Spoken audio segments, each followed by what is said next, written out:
అల్లూరు జిల్లా గిరిజన చింతపల్లి ప్రాంతంలో సీఎం జగన్ చింతపల్లి పర్యటన ఎవరి కోసమని, గిరిజనుల కోసమా లేదా ఎన్నికల ప్రచారమా అంటూ ఎస్ఎఫ్ఐ రాష్ట్ర కమిటీ సభ్యుడు ప్రభు డిమాండ్ చేశారు.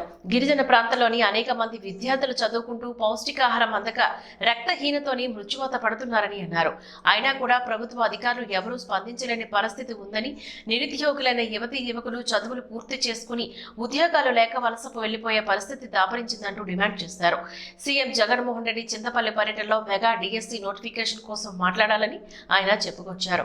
లేదంటే వాళ్ళ కార్యకర్తలు ప్రతినిధుల్ని బలోపేతం చేయడానికై ఈ పర్యటన ఉపయోగించుకుంటారని ఓ ప్రకటనలోని ఆయన పేర్కొన్నారు. ఈ కార్యక్రమంలోని ఎస్ఎఫ్ఐ జిల్లా నాయకులు మరియు తదితరులు పాల్గొన్నారు.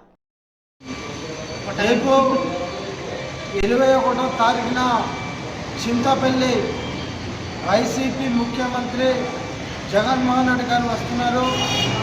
ఈరోజు అల్లూరి సీతారామరాజు జిల్లా గిరిజన ప్రాంతంలో అనేక మంది విద్యార్థులు మరణిస్తున్నారు, కానీ వారి పట్ల ఎటువంటి చర్యలు లేవు. ఈరోజు మేము అందరూ చూస్తున్నారు, అనేక మంది సమస్యల మీద గిరిజన ప్రాంతంలో ఇబ్బంది పడుతున్నారు. స్పెషల్ డిఎస్సి లేదు, చదువుకున్న యువతకు ఉద్యోగాలు లేవు, నోటిఫికేషన్స్ లేవు.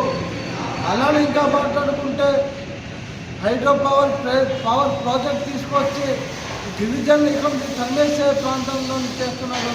ఖచ్చితంగా ఏ ఉద్దేశంతో ఈ గిరిజన ప్రాంతంలో సీఎం జగన్మోహన్ రెడ్డి పర్యటన ఉందని చెప్పి చెప్పదలుచుకున్నాం.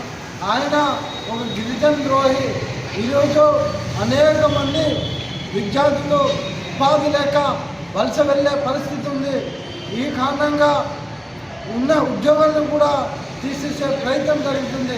ఇటువంటి సందర్భంలో ఖచ్చితంగా ఉన్న హామీని నిలబెట్టుకొని జగన్మోహన్ రెడ్డి చింతపల్లి గిరిజన ప్రాంతంలో ఆయన పర్యటన ఉండాలని చెప్పేసి మేము ఎస్ఎఫ్ఐగా డిమాండ్ చేస్తున్నాం.